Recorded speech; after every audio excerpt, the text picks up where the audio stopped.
tous et bienvenue dans ce 35e épisode de Y a-t-il un pilote dans le manga? C'est le podcast qui décrypte les premiers chapitres des mangas. Tout d'abord, une très bonne année 2024. Je suis très très content de vous retrouver après la petite pause de Noël. On s'est bien empiffré, on a bien mangé, on a bien bu. Voilà, et là en guise de digestion, on repart avec un épisode et un nouvel invité qui est plus tout à fait nouveau, parce qu'il est déjà venu. Je l'introduis, c'est Manga Badass qui est avec moi aujourd'hui. Salut Manga Badass, comment tu vas? Salut Seb. Bah écoute, ça va bien pour cette nouvelle année. Ouais, bon, bien mangé, bien digéré. Ouais, mais je suis tellement dans l'attente d'Angoulême que, on va dire, j'ai des crampes d'estomac. Ouais, c'est vrai que on va en parler un petit peu tout à l'heure, quand je t'aurai laissé te présenter. On fera une petite partie actu, parce que c'est vrai on est 15 jours avant Angoulême, un petit peu moins. Donc c'est vrai qu'il y a de quoi dire. Et puis on a déjà commenté un peu ça dans une de tes vidéos. Parce qu'on va le rappeler pour les auditeurs, tu es youtubeur manga ou créateur de contenu manga. Enfin, je sais pas comment tu veux être appelé. Et je te laisse présenter ta chaîne et inviter les gens à aller te voir, pour voir ton contenu qui est très chouette aussi. Oui, bah moi, en tant que consommateur de manga, j'aime bien me qualifier de porteur de contenu, en fait, plutôt que créateur de contenu. Voilà. Ouais, c'est bien je, aussi. je me la fais un peu moins élitiste. Et c'est vrai qu'aujourd'hui, le mot créateur de contenu peut être un peu, c'est pas de sous-entendu, mais on va dire que c'est pas forcément. J'arrive pas à trouver les mots, mais bref, vous avez compris. C'est pas toujours bien vu. Je pense qu'on s'est compris. C'était pour Oui, supplanter l'influenceur. Non, nous sommes créateurs de contenu. Bon, c'est je ça. m'estime pas Bon. être un véritable créateur. Moi, je suis plutôt un consommateur et Un passionné? voilà, c'est ça. Et puis je donne mon avis en tant que consommateur. Voilà, c'est tout. Donc, je pense pas que je suis vraiment un créateur, mais disons que je porte un contenu, voilà. Et c'est pas Ouais. forcément le mien d'ailleurs. Ouais, mais bon, t'as quand même ton identité. Et je vais te tendre une perche parce que j'ai été invité chez toi, donc juste avant les vacances de Noël. T'as lancé un concept, je sais pas, au mois de septembre peut-être, je sais pas de bêtises, qui s'appelle le Badass Shonenjo. Et tu l'as décliné en variante radio libre où justement tu m'as invité. Mais cette émission-là, ouais, ça fait quoi, quelques mois que tu l'as sortie sur YouTube? Alors, je dois être à mon 6e épisode en comptant l'épisode 0. Oui, en fait, ouais, ça, enfin, elle se cherche l'émission pour l'instant. Effectivement, ça faisait un petit moment, enfin depuis le début, j'avais envie de la rendre éclectique en faisant intervenir des personnes, euh, voilà, qui puissent soit participer à l'émission, soit amener un sujet, quelque chose. Et donc là, c'est vrai que ce mois-ci, donc au mois de novembre, j'ai fait beaucoup. On va dire, je sais pas, beaucoup d'heures de radio libre Oh oui, avec plusieurs oh oui. intervenants parce que voilà, je voulais m'exercer, être sûr que les enregistrements se fassent bien, voilà, me mettre à l'aise et mettre à l'aise aussi les autres pour voir comment ça se déroule et leur donner envie de participer. Donc logiquement, dans mes prochaines émissions, il y aura certainement, j'ai bien aimé en fait, et d'ailleurs dans les retours aussi, j'ai bien aimé le fait qu'il y ait quelqu'un qui me suive pour commenter l'actualité. Ouais, Et c'était très cool à faire. voilà. Et aussi peut-être une personne qui veut apporter quelque chose à l'émission. Donc voilà, mais ce sera beaucoup plus compact. Ça fera pas une émission de 3 heures. Quoique. Mais après, alors, pour le petit off pour les auditeurs, il faut savoir que Manga Badass me vient me parler en privé et il me dit bon, ça te dit de participer, allez, compte 15-20 minutes, on va commenter ensemble l'actualité. Et au final, ça a duré 1 heure et demie. Et je t'avais C'est dit, ex- mais attends, mais en même temps, on a commenté quoi, peut-être une dizaine d'actualités? Et je lui ai dit, c'est compliqué de faire 15 minutes, et puis on a digressé. Enfin, en tout cas, moi j'étais bien, hein. Donc franchement, j'ai pas vu le temps passer, hein. Oui, même rien que l'introduction, elle a dû faire une demi-heure. Donc oui. Ouais, complètement. On a une très longue intro, très très longue. Je disais en introduction, du coup, c'est pas ta première fois, parce qu'on va renvoyer les auditeurs. Tu m'as accompagné sur l'épisode des mangas du grenier. Alors, entre-temps, ça a un petit peu changé de concept, parce que Paki aurait pu se retrouver dans un YPDLM, mais t'es venu avec moi sur les mangas du grenier pour parler de Baki, et c'était ça ta première, et c'était vraiment, on a bien marré, puis c'était cool, en tout cas, qu'on puisse partager sur ce manga de bagarre. Ah ouais, puis ça m'a fait plaisir. Hein. Là, on parlait vraiment de manga qui touche au kokoro, quoi. Ouais. Mais comme je t'ai dit, hein, je n'ai qu'une parole et on se fera la suite et on trouvera le temps aussi de faire Free Fight aussi à l'occasion dès qu'on pourra. Mais voilà, j'aime bien distiller le contenu au fur et à mesure des émissions et pas tout lâcher d'un coup. Ce serait trop facile sinon. Mais t'as eu l'occasion de parler de Coq de combat? Non, et j'adore cette série. Ok. Le mec qui prend des rendez-vous, tu sais. J'en renote un autre sur ma liste. Tac, Coq de combat, c'est noté. Ouais. Alors Coq de combat, pour faire la petite parenthèse, j'adore cette série et moi je la lisais à l'époque en boutique et on en reparlera quand on parlera de Coq de combat. Mais j'étais arrivé au moment où la série était stoppée parce qu'il y avait ce conflit entre les auteurs. Et donc j'avais pas la suite. Et c'est tombé pile poil dans la période après où j'ai arrêté et que j'ai vu qu'il y avait peut-être, je sais pas, une dizaine de tomes de plus qui étaient sortis et qu'on conclut la série. Mais j'ai peur de la finir. Honnêtement, j'ai toujours pas fini actuellement parce qu'on me dit que c'est pas à la hauteur de comment ça avait démarré. Mais bref, après, je m'y remettrai. Je la relis tranquillement. Il y a tellement à dire sur cette série. Mais bon, après, peut-être faudrait pas lasser ton auditoire. Bon, après, si t'as envie de changer, c'est normal. Ouais, mais alors, tu vois, c'est pour ça que on sait que je le dis très souvent que mon style de prédilection, c'est tout ce qui touche à la bagarre, à la baston. J'aime bien ça. Je suis très friand. J'ai lu beaucoup de mangas sur ce thème-là. J'ai pas tout lu, heureusement, mais c'est vrai que je vais pas faire que ça non plus. Donc c'est pour ça que j'alterne. On n'a toujours pas dit de quoi on allait parler aujourd'hui, mais on va garder un peu de suspense, même si c'est marqué dans le titre. Hein.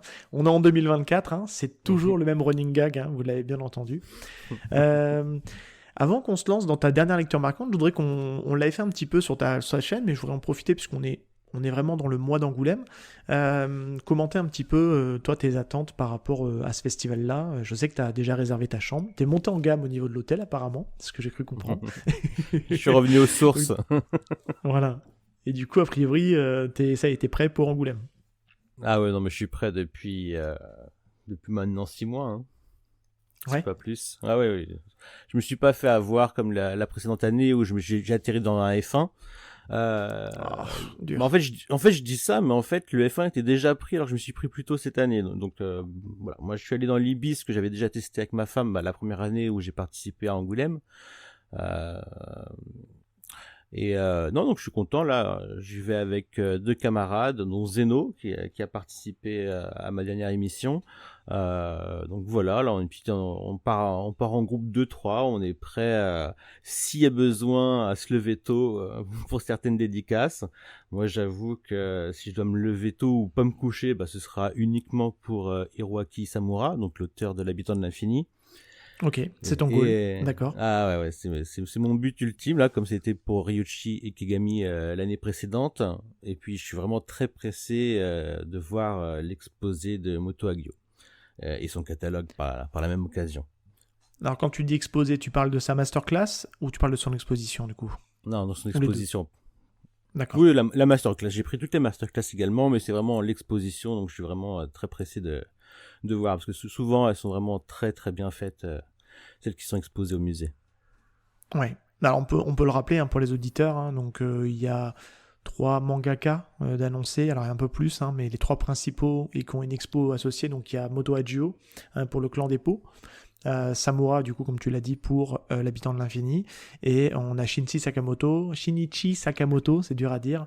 Moi je le connais pour Nez pour cogner, évidemment, un clin d'œil, mais c'est essentiellement pour Ascension. Donc je sais pas si l'expo va être autour de ça. Et Innocente aussi. Innocent, ouais. C'est lui qui a sa nouvelle série sur Dracula qui sort, ou est-ce que je me trompe? C'est lui, C'est ça. Ouais, je pense qu'il vient un peu beaucoup pour la promotion de ce titre. Ouais, et je me demande si une grosse partie de l'expo est pas consacrée justement à Dracula. J'ai un doute, mais... vu que elle aura lieu dans la chapelle. Oui. C'est ambiance boutique. Ouais, je pense que ça s'y prêterait plutôt bien. Donc ouais, j'ai très très hâte de voir les expos. Et après, moi, je sais que j'ai pas les mêmes attentes par rapport à toi. Je vais plutôt me consacrer sur les échanges et les rencontres. Et plutôt être flâné sur Manga City, aller voir 2-3 éditeurs, etc., rencontrer des gens. Voilà, ça va être plutôt ça l'objectif. Et puis parce qu'après, j'ai pas le temps pour les dédicaces, honnêtement. On en avait parlé dans ta vidéo, tu t'étais offusqué, mais moi, c'est un line-up, on va dire, qui me parle un peu moins, même si je trouve qu'il est de qualité. mais c'est plus, ça me parle un peu moins, et je pense, encore une fois, je le redis ici, je pense que c'est moins mainstream, donc il risque de peut-être y avoir un petit peu moins de monde, ou alors peut-être que je me trompe, mais c'est vrai que la 50e édition, ils avaient tapé très fort avec les mangaka en tout cas. Non, tu te trompes pas, hein, mais c'est ça qui est bien aussi. Oui, bah il faut espérer que ça vous laisse un peu plus de place pour aller choper les dédicaces. On n'est pas à l'abri non plus de surprises, hein, d'invités de dernière minute. Hein. Ils aiment bien faire ça Angoulême, hein, d'avoir des auteurs de dernière minute. Ah ouais? Ouais, bah tu sais, je crois que l'autrice dont ces tomes sont édités chez Akata sans compromis. Mince, j'ai zappé son prénom, son nom. Akane Torikei. Et je sais pas si elle était vraiment annoncée dès le départ. Je sais pas s'ils l'ont pas annoncé un peu au dernier moment. Ah oui. Ouais, j'ai un doute, mais bon, dans ce cas-là, faudra aller vérifier. Je dis peut-être des grosses bêtises, mais j'ai pas l'impression que c'était le gros line-up de départ, elle a dédicacé sur le stand d'Akata, si je dis pas de bêtises, et elle avait pas d'expo, tout ça, donc c'est pour ça. Bref, on verra bien. On a encore, ça se trouve au moment où on enregistre, on n'a pas les infos, mais ça se trouve il y a déjà des infos qui sont tombées entre temps, parce qu'on est bien sûr un petit peu avant la date à laquelle l'épisode sort, mais bon, bref, affaire à suivre. Je t'avais demandé de préparer une petite lecture marquante, histoire de se chauffer un petit peu avant de se lancer dans l'œuvre du jour. Est-ce que tu as quelque chose à me donner, du croustillant? Ah, alors, je t'avoue que là, je suis en totale improvisation parce que je me rappelle pas que tu m'aies demandé ça. Oui, alors dernièrement, j'en ai déjà parlé. Là, je découvre véritablement une autrice du nom de Moyoko Hano. Alors, elle a sorti dernièrement, voilà, il y a une réédition de son one-shot Sakuran. Donc, je crois que c'est autour, c'est pas une geisha, c'est une maison de joie, on va dire. Je sais pas comment on appelle ça, j'ai plus le souvenir. Et dernièrement, ils ont aussi sorti, toujours chez Pika Graphics, le titre Colette, Mémoire d'une maison close. Donc voilà, on est un petit peu dans le même registre. Je l'ai vu passer. Ouais, et franchement, je suis totalement tombé sous le charme du style graphique, mais aussi narratif de Moyoko Hano. Et à côté de ça, il y a une autrice que j'aimais beaucoup et que je me lis de temps à autre, c'est Kyoko Okazaki. Et j'avais toujours pas lu un tome que j'avais en main depuis un bon tout le temps, donc Helter Skelter, qui va jouir d'une réédition ce mois-ci d'ailleurs, qui est déjà sorti à l'heure où je vous parle. Et donc je l'ai lu en parallèle de Colette. Et je l'ai trouvé tout simplement. Alors je savais déjà que Kyoko Okazaki était incroyable dans sa manière de narrer ses histoires. J'avais déjà ressenti à travers la lecture de Rock l'inspiration de Nana pour Ai Yazawa par exemple. Pink, le premier titre que j'avais lu m'avait un peu franchement décontenancé, mais vraiment c'était très efficace, j'ai beaucoup aimé. Et Helter Skelter, là ça va presque dans quelque chose de trash par rapport à la grossophobie d'ailleurs, et j'ai trouvé ça juste génial. Et j'ai vu des liens entre les deux autrices par la suite. On nous a même souligné, apparemment Moyoko Hano a été donc son assistante et aurait même repris son travail à la fin de Helter Skelter, parce qu'on apprend à la fin du récit qu'elle a eu un accident et que depuis elle n'a pas pu redessiner ou même finir son titre. Et donc voilà, j'ai trouvé des liens, les deux m'époustouflaient dans la même lecture, et puis les liens se sont faits, le pourquoi du comment, j'ai enfin compris pourquoi j'aimais autant ces deux titres. Voilà, il y a un lien entre elles, et donc j'ai hâte. Le truc qui est le plus étonnant, c'est que je me suis dit j'ai envie de découvrir Chocolat et Vanilla. Ça, c'est un titre que vous pouvez trouver en supermarché, édité chez Kurokawa. Ah oui. On le voit comme ça, on dirait que c'est un truc de petite sorcière pour les petites filles. C'est de la Magical Girl, ouais, c'est ça, ouais. Ouais, c'est l'impression que ça donne, tu vois. Donc je me suis dit, attends, il faut que, comme il y a le premier titre je crois, le premier tome à 3€, il faut que j'essaye. Je suis tellement tombé sous le charme de cette mangaka. Donc voilà, donc là je suis dans ma phase un petit peu Moyoko Hano, et je continue. Il devrait rester un titre en one shot de Kyoko Okazaki à lire, c'est River's Edge. Donc voilà, pour l'instant je suis à fond là-dessus. Ouais. C'est rigolo que tu parles de Chocolat et Vanilla, parce que moi c'était à l'époque où je travaillais en librairie, c'était peut-être un des mangas que je vendais le plus à toutes les petites filles qui voulaient découvrir le manga. On demandait, quand il y avait les petites mamies ou les mamans qui venaient dans le magasin, mais qu'est-ce que je peux conseiller à ma fille qui est pas violent, qui sera adapté pour elle? Chocolat et Vanilla, prenez 0 risque. Et c'est vrai qu'on prenait 0 risque parce que c'est tout mignon. Mais avant ça, mais avant ça, j'avoue que j'ai craqué. Il y a une série en cours que j'aime plus que tout, c'est The Fable. Donc là, ce Oh! mois-ci, il y a le tome 15 qui vient de sortir, sauf que j'ai Oui. pas pu attendre. Qu'est-ce que t'as fait? Aïe, aïe, aïe, malheureux. J'ai lu les chapitres. J'en pouvais plus. Ah, J'en pouvais plus. J'en pouvais plus.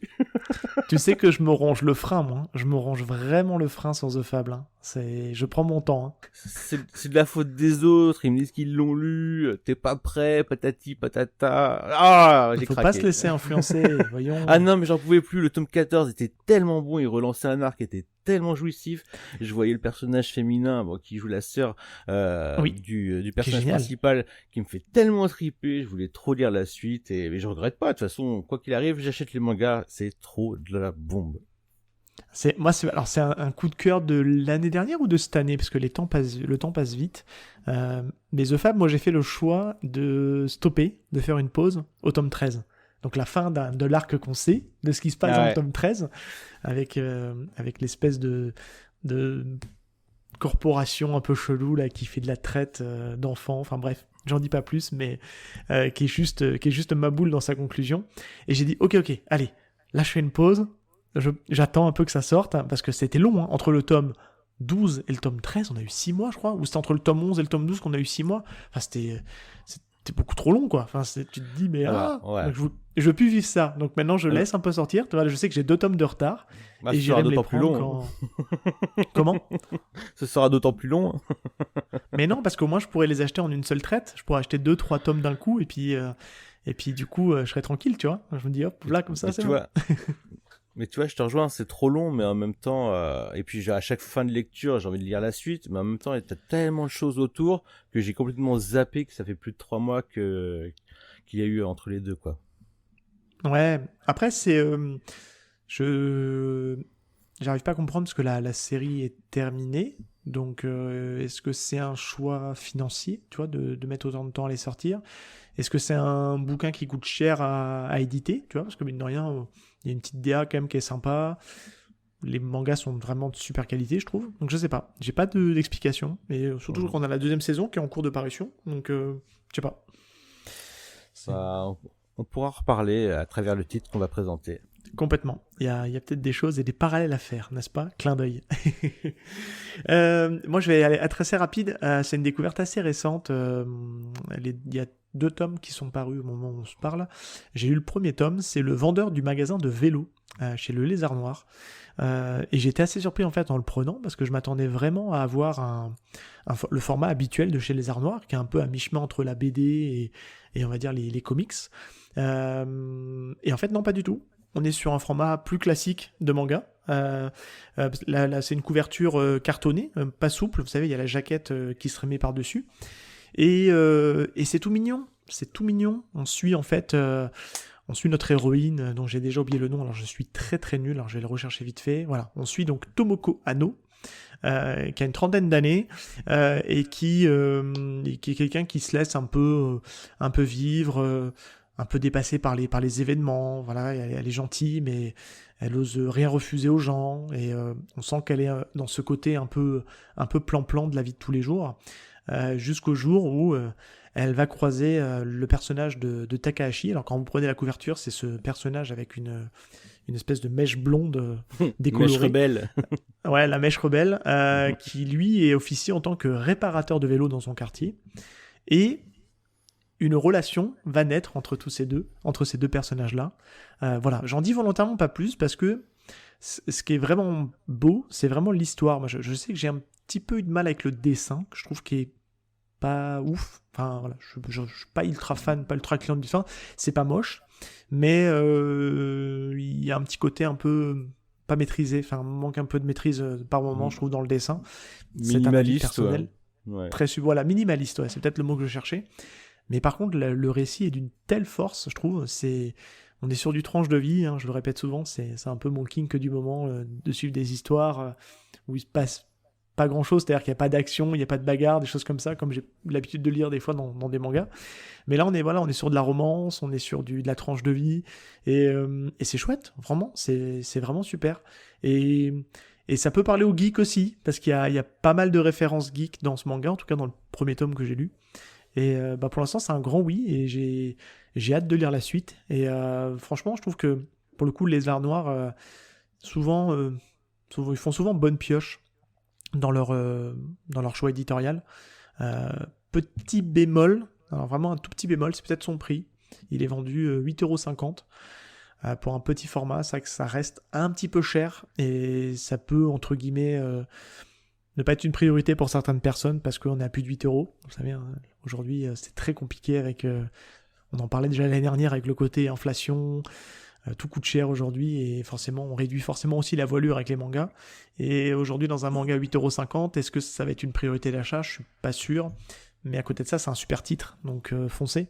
J'ai juste envie de vous dire ça. Et c'est une très belle édition. Alors, je trouve que Golden Gold est encore plus belle, mais il faut souligner quand même que c'est de la bonne facture. Alors oui, c'est 8,50 €, mais on voit que le passage... Moi, j'aimerais bien avoir plus de titres, peut-être à ce prix-là. Alors, 8,50 €, mais dans ce format, avec le papier, Oui, avec la je suis papier d'accord. jaquette, avec le soin apporté dessus. J'aimerais bien redécouvrir des titres comme ça, dans ce format-là, de chez les Lézards Noirs, qui pourra nous être plus accessible au final.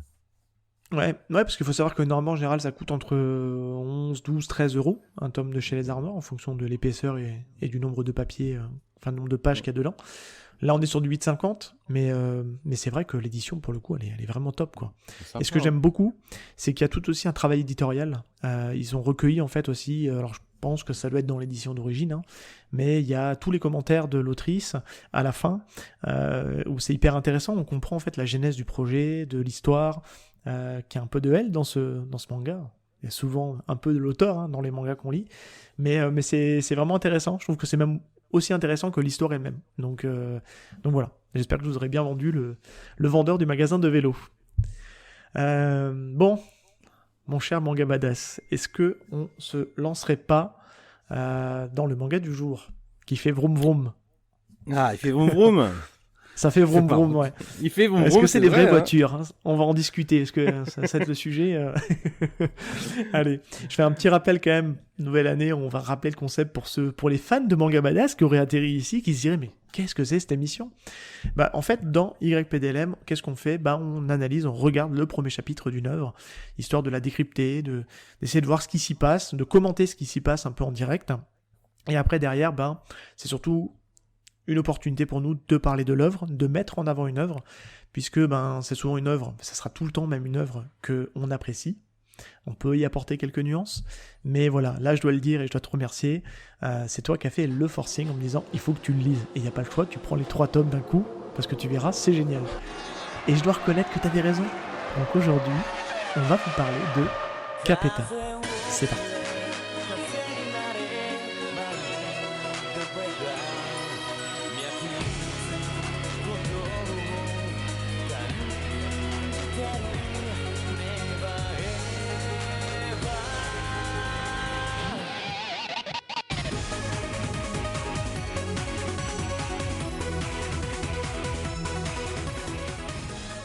Alors Capeta, est-ce que tu veux en toucher déjà 2 mots? L'auteur, Masahito Soda, édité donc chez Noé Graphics. Pour l'instant, on a 3 tomes. Le 4e est toujours pas annoncé au moment où on se parle. Est-ce que tu veux déjà toucher 2 mots sur l'auteur? Est-ce que tu connaissais déjà l'auteur, toi? Alors, je connaissais bien l'auteur déjà vis-à-vis de son titre Subaru Danse vers les étoiles. Donc c'est un titre qui est sorti chez Delcourt à l'époque. Ok. Je crois qu'il est sorti en 2006. C'était en 11 tomes et c'était une première partie, donc on n'a jamais eu la suite, qui s'appelle Moon Subaru Solitude Standing. Mais elle se suffit elle-même. Et d'ailleurs, c'est une série que si vous voulez lire, vous pouvez la télécharger, l'acheter en numérique. Elle est toujours disponible alors qu'elle n'est pas disponible dans le commerce. Donc Ok, ça, déjà, c'est bon à savoir. super. Ouais, exactement. Donc je connaissais l'auteur Masahito Soda vis-à-vis de cette œuvre-là. J'ai su qu'il a existé chez Kabuto Daigo Soldat de Feu, mais je ne l'ai jamais lu. Par contre, je savais que la série a été stoppée, je crois. Ouais, bah alors c'est ma porte d'entrée, donc je vais juste faire une petite parenthèse moi là-dessus. Ma porte d'entrée, moi c'est Daigo, qui est une de ses premières séries. Hein. En tout cas, enfin il en a eu 2 autres avant, mais c'est pour celle-là qu'on le connaît en France. Mais t'as raison, c'est Kabuto, qui n'a pas achevé l'œuvre, clairement, puisque la maison d'édition a cabané entre-temps. Donc ça s'arrêtait en 15 tomes, là où il y en avait 20 au Japon. Et il faut savoir qu'il y a une suite, que actuellement l'auteur, au moment où on se parle, est en train de dessiner et écrire la suite des aventures de Daigo. Et bah, c'est vrai que c'est dommage, parce que moi j'aimais bien cette série. Et c'est vrai que quand j'ai su que ça avait été... je l'avais commencé au moment où la maison avait cabané. Donc je dis, bah je vais pas la continuer, quoi. Ça sert à rien si j'aurais jamais... Si un jour, enfin si j'ai jamais la fin, je vois pas trop l'intérêt de la continuer. Et j'aimais beaucoup déjà le trait de l'auteur à l'époque, mais on en parlera tout à l'heure. Mais c'est vrai que c'est là-dessus où je veux t'emmener, c'est que ce label, donc est CBD, SEEBD, ils avaient quand même un catalogue de Maboule, parce que juste avant l'émission, j'ai un petit peu regardé ce qu'il y avait dans leur catalogue. Bah, ils avaient donc forcément, on l'a dit, le label Kabuto, mais il y avait aussi le label Tokebi, Safira, et franchement, tu te dis, putain, on a un paquet de titres qui n'ont jamais été finis, et qu'on ne sait pas si on reverra un jour la couleur en France. Et c'est bien dommage. Ah ouais, quand tu me parles de Kabuto, moi je pense direct aux œuvres de Ryoichi Kigami. Ouais, mais on les a Euh, quasiment tous eus. alors Presque. on a eu la chance d'avoir Sanctuary et Craig Freeman dans leur intégralité, ce qui n'était pas le cas avant chez Glénat. Donc ça c'était Oui. déjà une bonne chose. Mais en plus, arrête-moi si je me trompe, on a eu Hit, mais qui n'a pas été fini également. Ouais, et Hit n'a pas été réédité pour le coup celui-ci, parce que les deux que tu as cités sont en cours de réédition chez Glénat. Donc Mhm. on pourrait espérer que Glénat rachète la suite, parce que moi je sais que j'ai récupéré... Alors ces séries-là, j'en reparle ici, j'ai looté une grosse partie dans des noses. Donc j'ai complété dans le label Tokebi, j'ai complété Chonchou. Il faut préciser que le label Tokebi, c'était principalement du manhwa. Oui, exactement, oui, pardon, excuse-moi, oui. Notamment, bah, il y a Meian qui a repris une partie du catalogue Tokebi, avec notamment Eureka, Mhm. Veritas, moi que j'aimais beaucoup Veritas, et on en parle, on n'aura jamais la fin, parce que au-delà du fait qu'il a eu des soucis en France, il y a eu des soucis aussi en Corée, ils n'ont pas pu terminer leur série. Mais c'est vrai que une grosse partie, pendant longtemps, était dispo dans des noses, et c'est comme ça que j'ai récupéré Strain. Euh, bah pareil, on est toujours avec du Ryoichi Kagami et Buronson, si je dis pas de bêtises, au scénario. Alors, Euh, oui, mais Strain, c'est... oui, rien à voir avec la maison d'édition dont on parlait, là. et ben si, ça faisait partie du label. Ah, d'accord. C'était dans le même label. C'était Akuma qui éditait ça. Et Akuma faisait partie de ce label CBD. D'accord, Donc ok, ok. voilà. Très bien. Ouais, ouais, Bah oui, et effectivement, il y a Strain. donc et Strain, bah pareil, ça on l'a pas revu. Donc il y a encore pas mal de titres comme ça. Là, on se dit, bon, peut-être que Glénat, comme ils sont un peu sur la vague Igigami, ils vont nous rééditer le reste. Mais c'est voilà. Bref, c'était juste pour faire ce parallèle-là. Pourquoi je fais ce parallèle-là? Parce qu'en fait, il y a je veux t'amener une petite réflexion avant qu'on aborde le manga. Bah c'est la façon d'éditer de Noévé Graphics, parce qu'il faut se le dire, Capeta, avant qu'on l'ait dans cette édition-là, on nous l'avait teasé dans le format à 3,99, au Mhm. même titre que d'autres séries qu'on a dans ce catalogue-là, pour ensuite, branle-bas de combat, revenir un peu sur leur décision et le sortir en tome classique. Et honnêtement, entre nous, je suis Mhm. pas sûr que ça soit un bon move, parce que même si financièrement parlant, c'est peut-être plus intéressant avec les Capeta de les vendre en format classique, en 3,99, ils étaient quasiment sûrs de s'assurer un public qui allait l'acheter, parce que pour 3,99, et on l'a pas dit, c'est une série qui compte 32 tomes, si je dis pas de bêtises. Il me Ouais. semble que c'est ça.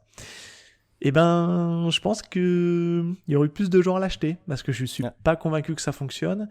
Et on va dire, et là je vais te tendre la perche, que Noévé commence à avoir une petite réputation d'avoir du mal à sortir cet homme.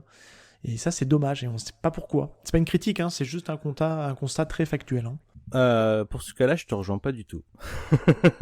Vas-y. Je pense au contraire que c'était le meilleur move à faire. Moi, je te cache pas que je suis bien content qu'on puisse profiter d'une édition plus soignée, voilà, avec les pages couleurs, avec un format un peu plus grand. Et il faut pas oublier que cette collection à moins de 4 euros, bah, elle a flop. Elle a totalement flop. Ah, je ne savais pas. Il Ok, doit même pas être à plus de 4 tomes sur chaque série. Elles sont c'est vrai. même plus mises en valeur. Ça a totalement flop. Et je pense que Noévé, en tant que maison d'édition, a pris un sacré coup là-dessus.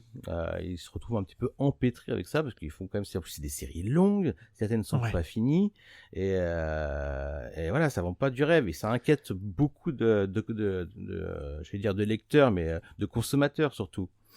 Et c'est vrai que Noévé a une sacrée réputation. Alors on espérait avec cette année-là, ils l'ont dit, ils ont fait un mea culpa, on n'a pas assez de traducteurs, on n'a pas assez de ci, on n'a pas assez de ça pour adapter toutes les licences qu'on a annoncé, qu'ils ont annoncé, qu'ils ont commencé.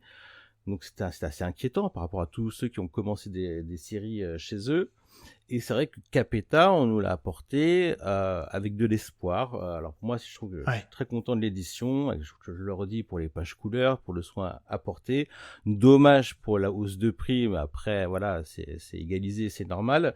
Par contre, je me dis qu'ils ils sont plus engagés dans cette série, donc ils vont moins l'abandonner que ce que j'ai vu avec la collection à moins de 4 euros.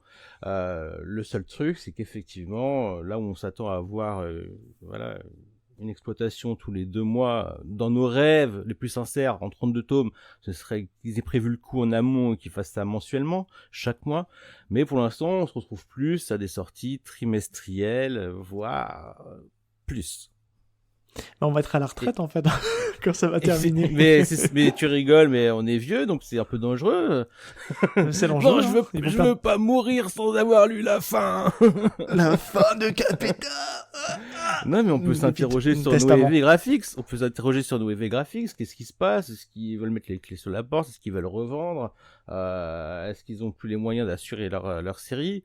Parce que c'est vrai qu'ils ont acheté, on peut le dire, hein, ils ont acheté énormément de licences. Et c'est vrai que... Alors c'est là, moi je vais nuancer un petit peu. Je trouve que la facture des tomes à moins de 4 euros était pas si mal. Parce que moi je fais Copélion. Et je trouve qu'en vrai, ça fait le taf.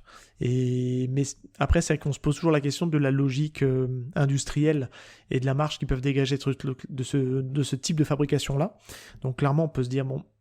Puis ils ont été pris de court avec le papier, tout ça, avec tout ce qui s'est passé avec l'Ukraine et compagnie. Ça, je pense que ça n'a pas aidé, voilà. Complètement. Ah non, ils ont complètement été pris de court, ils n'ont pas prévu ça. Hein. Mais c'est vrai que Capeta, pour le coup, ce sont des mangas qui se lisent assez vite quand même, on va en parler tout à l'heure. Mais c'est vrai qu'on se dit, déjà, ils ont fait un petit peu de campagne marketing sur ce titre-là. Et pour autant, on voit que c'est quand même assez loin à sortir, donc bref. Est-ce que tu veux dire autre chose là-dessus, ou est-ce que je vais te laisser le choix, sans trop en dire non plus, parce que on va le découvrir aussi dans le premier chapitre, de nous pitcher rapidement l'œuvre qui est Capeta.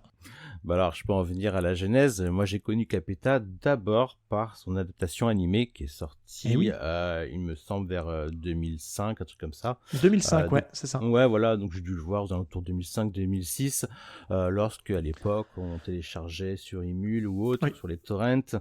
Parce que tu peux le dire, ce n'est pas sorti en France. Bah non, c'est jamais sorti en France et je peux pas comprendre. Je comprends pas pourquoi. Il doit y avoir 26 épisodes, je comprends pas pourquoi. Jamais ça a été sorti en France. Un peu plus, non? Il y en a pas un peu plus, il me semble. C'est pas 50 et quelques? Ah bah alors peut-être c'est ça, oui, t'as peut-être raison, peut-être 51. 52, ouais, tu vois. 52, voilà, t'as raison. Oui.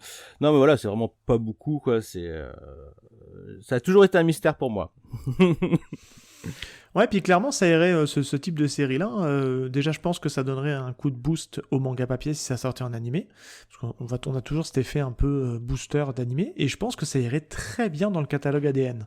Il est tellement entraînant, en plus l'animé, c'est très rare de voir ça, mais ça retranscrit très très bien l'intensité que peut donner Masahito Soda dans ses dessins. C'est ça qui est génial.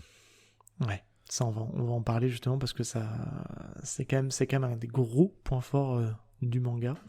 Vas-y, je te laisse nous dire de quoi parle Capeta avec un seul P et un seul T. Important. Capeta, c'est déjà l'histoire d'un jeune garçon qui se nomme Capeta et qui vit avec son père. Donc ils vivent tous les deux et son père a tendance à aller travailler, à laisser seul son fils qui se débrouille plutôt bien.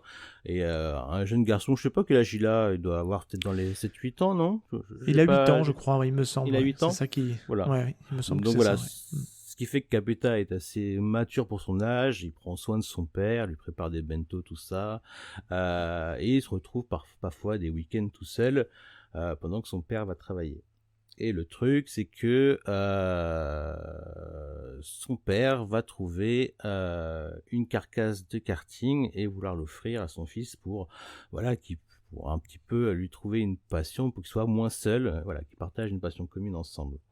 Bon, il savait pas dans quoi il s'entraînait, le père, et vu la passion de Capeta pour le sport mécanique, enfin pour les voitures, ça va faire des étincelles.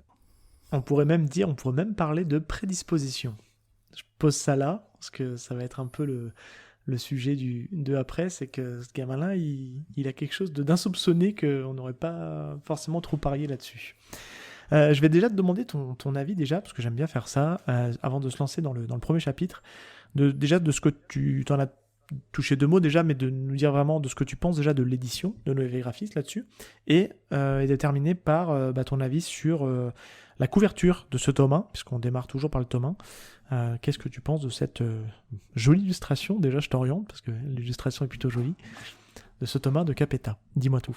En parlant de l'illustration et de la première de couverture, moi je suis ravi de retrouver le trait du mangaka. Comme je t'ai dit, j'ai lu Subaru avant, et donc on retrouve toute sa maestra, des traits chargés, gras, et avec plein d'émotions. On le voit direct dès la première illustration. J'aime beaucoup cette édition. Après, franchement, c'est le minimum syndical, hein, niveau résistance, tout ça, mais voilà, ça présente un produit avec des pages couleurs, un format un peu plus grand que le format poche, enfin un format poche, qui explique le prix, donc un peu plus au niveau d'un vagabond, quoi, au niveau du format. Voilà, moi, rien que pour ça, je suis ravi. On a effectivement la jaquette qui va avec, les petits mots, les petits dessins de l'auteur dans le rabat. Voilà, moi, c'est le minimum syndical, les petites pages bonus à la fin. C'est le genre de bouquin qui se lise trop vite. Et moi, par contre, il y a un truc que j'ai remarqué dans la couverture, j'avais pas fait attention avant, c'est qu'il y a un autre nom aux côtés de Ben Masahito oui, Soda. et justement, je voulais t'orienter là-dessus, et quand on fait des recherches, Ouais, j'ai fait des recherches aussi, et apparemment, c'est vas-y. son assistant pour cette série-là. Donc en fait, c'est un assistant, c'est pas un co-scénariste ou autre chose, et je soupçonne qu'il est là pour les voitures. C'est la question que je m'étais posée aussi. Mais je vais mettre un tout petit bémol à ça, parce que en me renseignant un petit peu sur l'auteur, j'ai vu que Masahito Soda avait...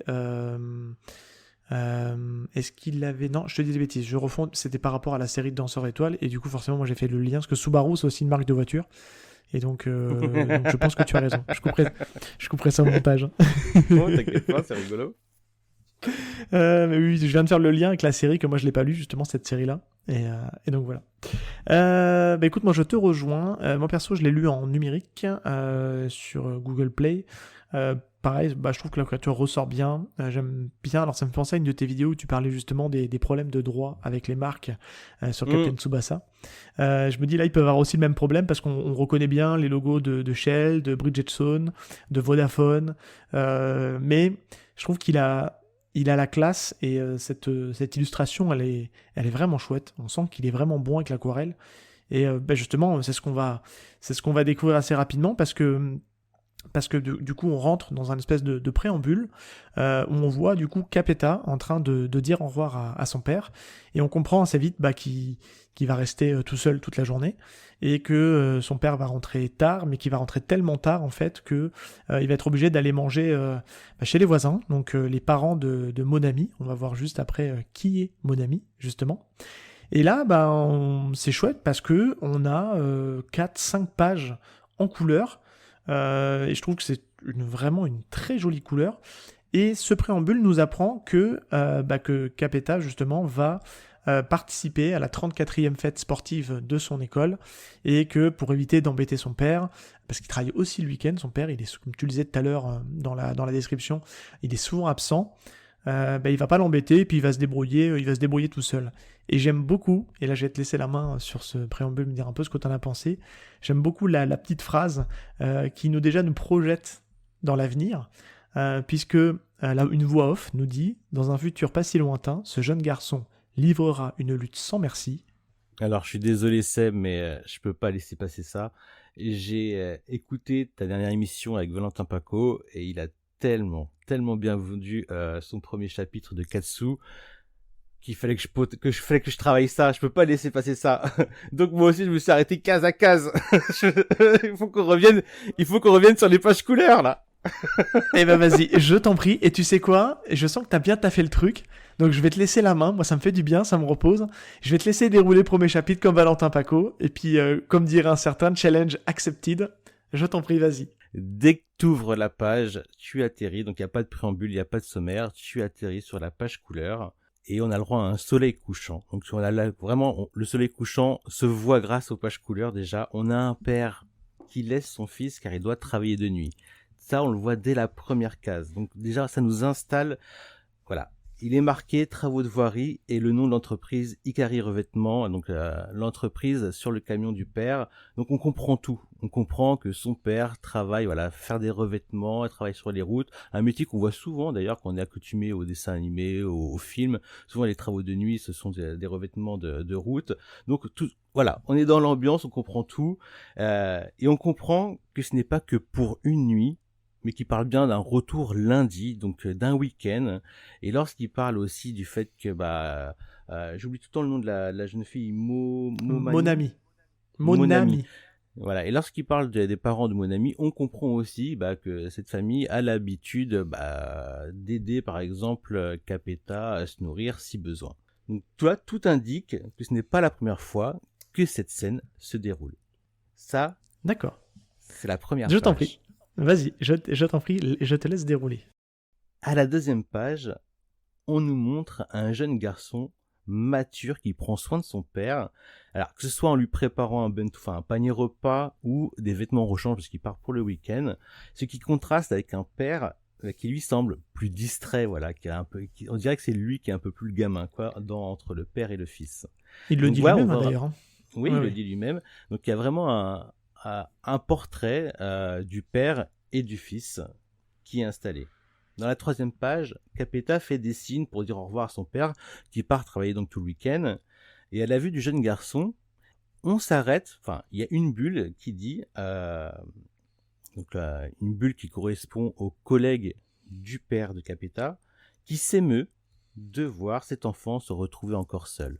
Donc, on a une bulle qui retranscrit ce qu'on pense, mais en plus, très discrètement, avec beaucoup de sobriété, on voit le trait de cet ami, enfin de ce collègue de travail, qui est peint, parce qu'on est toujours dans de la couleur, qui est peint en regardant Shige, donc le père de Capeta, avec de la tendresse. Ouais, très bienveillant. Ouais, très bienveillant. Ouais. Il pose un regard assez tendre sur le père, qui lui cherche à dédramatiser le truc. Donc là, déjà sur 3 pages, j'ai l'impression d'être déjà totalement dans l'ambiance. Et la 4e page, on comprend que Capeta, lui, n'a pas osé parler de la fête sportive de son école à son père pour qu'il puisse venir l'encourager. Car de toute façon, il sera absent, il est pour tout le week-end en train de travailler. C'est un regard quelque part où il essaie de lui laisser sa tranquillité d'esprit pour travailler, et on va se dire, c'est là où c'est perturbant, parce que c'est pas un gamin de 8 ans d'anticiper tout ça, quoi. C'est ça, lui-même il le dit, ça servait à rien de lui en parler. Puis il étend son t-shirt sur le balcon, son t-shirt de compétition, parce que ça va être vraiment une course à pied. Il l'étend à la fenêtre pour ensuite regarder l'horizon. Donc on a vraiment une image du garçon qui regarde l'horizon, qui se perd un peu dans ses pensées, et pour nous rappeler, si besoin, que c'est encore un enfant. À côté du fait que c'est lui qui étend les vêtements, tout ça. Et à côté de ça, on voit qu'il y a des Legos à ses pieds. Eh oui. La 5e page et dernière page de cette introduction, il y a une narration, donc ce que tu disais un peu auparavant, qui fait écho d'un futur pas si lointain, dans une case où Capeta a encore le regard dans le vide. Et la case suivante, on voit des pièces de Lego à même le sol avec une voiture de course. Et les onomatopées, d'abord très discrètes dans cette page, se révèlent de case en case petit à petit avec un bruit de moteur tel un vroom vroom. On en a parlé du vroom vroom. Ouais, ça doit être incroyable à voir en animé, ça, pour le coup, tu vois, le côté découpage comme ça. Exactement. Et au rythme d'un chant de cigale, vroom vroom. C'est un peu moi ce que ça m'a fait penser, pour revenir sur un plan plus large, avec des onomatopées plus prononcées, plus brillantes, avec des vrais vroom vroom, qui se conclut avec une narration, sur cette narration, avec un jeune garçon qui s'apprête à livrer une lutte sans merci. Ouais. Voilà. Et pour finir, sur cette fameuse double page où l'on voit Capeta, dans ce qui s'apparente à être une F1, mais ça peut être une F2, une F4, je sais pas trop, sur les starting blocks. C'est vrai que ça fait une belle analogie ou comparaison, parce qu'on va voir que le mot analogie va revenir souvent dans ce premier chapitre, entre la voiture en Lego et la vraie voiture qu'on a juste après. Et là, on peut encore entendre le vroom vroom. Ouais. Et vas-y, je te laisse continuer le dérouler si tu veux. Je te laisse prendre la main dessus. Vas-y, alors ça c'était l'introduction, déjà toute l'introduction en page couleur. Donc comme je vous le disais, elle se finissait sur une belle double page, comme tu disais, avec un style un peu aquarelle, avec plein de sponsoring, ça va jusqu'à la FIFA. Donc moi quand j'ai vu Fiat, quand j'ai vu Fiat, ça m'a fait penser plutôt à comment ça s'appelle, à Ferrari. Mais tu vois, Oui. peut-être qu'elle était trop chère. Là. Alors, est-ce que Fiat n'est pas une sous-marque de Ferrari ou inversement? Si, Je sais non, plus, j'ai un doute, hein. c'est inversement, je crois. C'est Ferrari qui est une sous-marque de Fiat. Ouais, alors là, tous les gros fans de bagnole vont nous tomber dessus, parce que je ne suis pas du tout un professionnel de la Moi voiture. non plus, j'avoue. On va passer Donc, ça, on les laissera commenter. On s'excuse.